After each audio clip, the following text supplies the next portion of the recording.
सबसे पहली बात होती है उसका स्टेटमेंट कि सर लिखना कहां से शुरू करूं।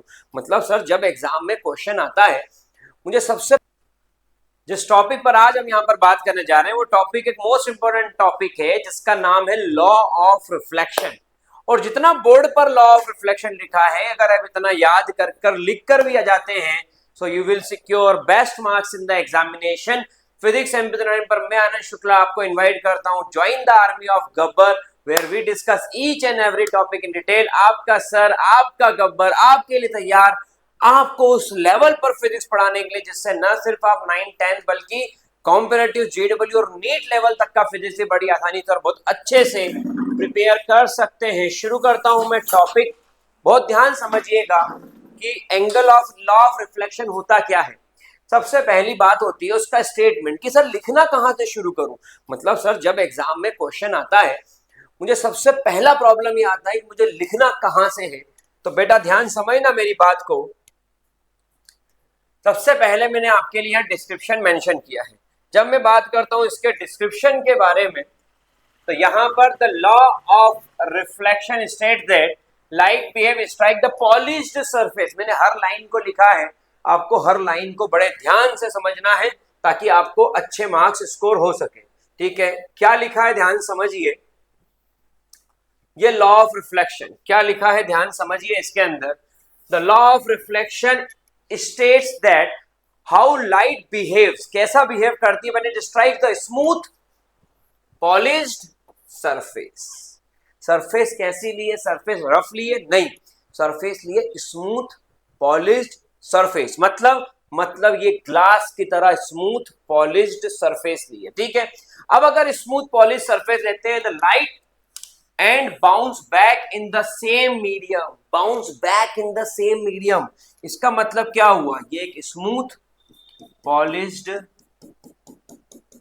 सरफेस है। मेरे बच्चे ध्यान समझना, ये रे ऑफ लाइट आई, ये रे ऑफ लाइट आई, टकराई और गई। रे ऑफ लाइट आई, टकराई और गई। तो ये आई, टकराई और गई में इसने जो एंगल फ्रेम आउट किया, इसने जो एंगल फ्रेम आउट किया, इसके साथ इस रे का नाम क्या है? इस रे का नाम है इंसिडेंट रे। इस रे का नाम क्या है? Incident ray. जो एंगल फ्रेम आउट किया, और इस रे का नाम क्या है? Reflected ray. तो जो रे ऑफ लाइट आई, टकराई स्मूथ पॉलिश्ड सरफेस के साथ में, टकराने के बाद में रिवर्स हो गई, वापस पलट गई, सेम मीडियम में हवा से आई, हवा में चली गई, नीचे पानी भरा था, पानी में नहीं गई। तो ये जो एंगल बना, इस एंगल को मेरे लाडले प्यार से हम बोलते हैं एंगल ऑफ इंसिडेंस। प्यार से हम बोलते हैं एंगल ऑफ इंसिडेंस।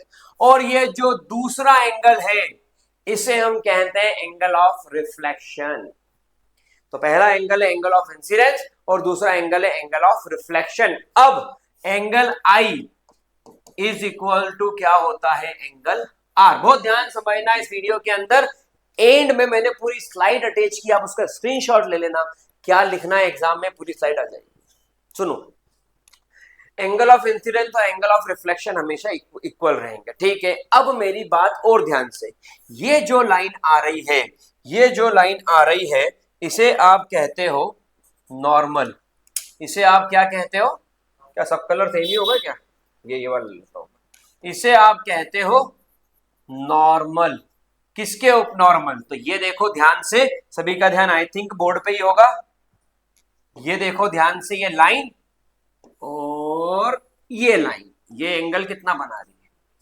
तो this is normal to the surface, this is normal to the surface. तो ये इसके अंदर आएगा। आई थिंक ये बात मेरी अब क्लियर समझ में आ गई होगी।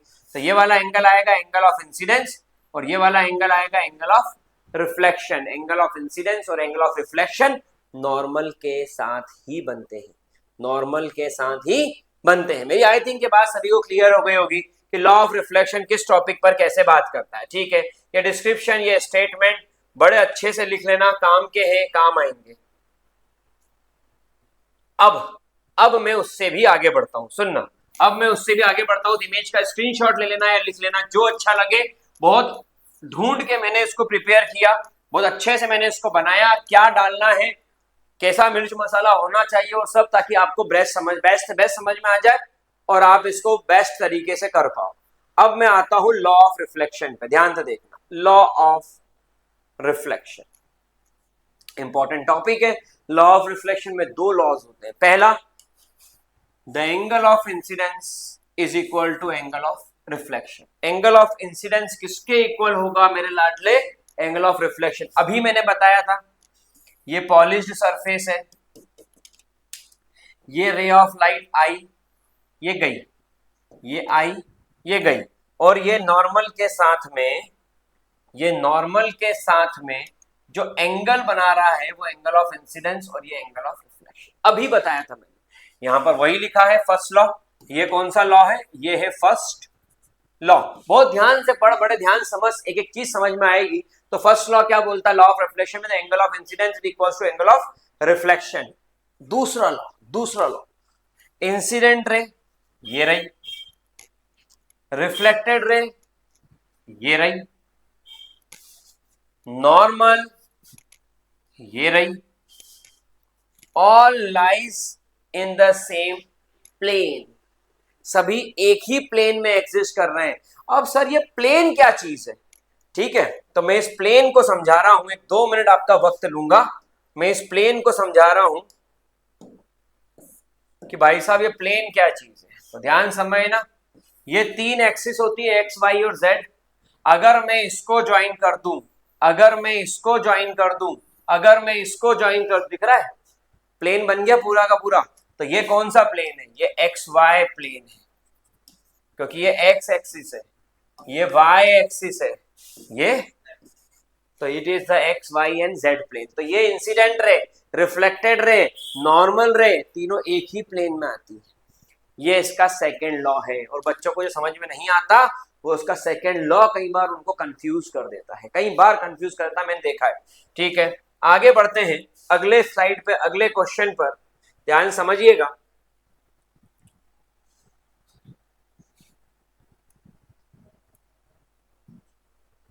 ये जितना भी मैंने यहां पर आपको बताया वो सारी चीजें यहां पर मेंशन है। तो आई थिंक कि मेरा आज का लेक्चर आपको पूरे तरीके से समझ में आ गया होगा।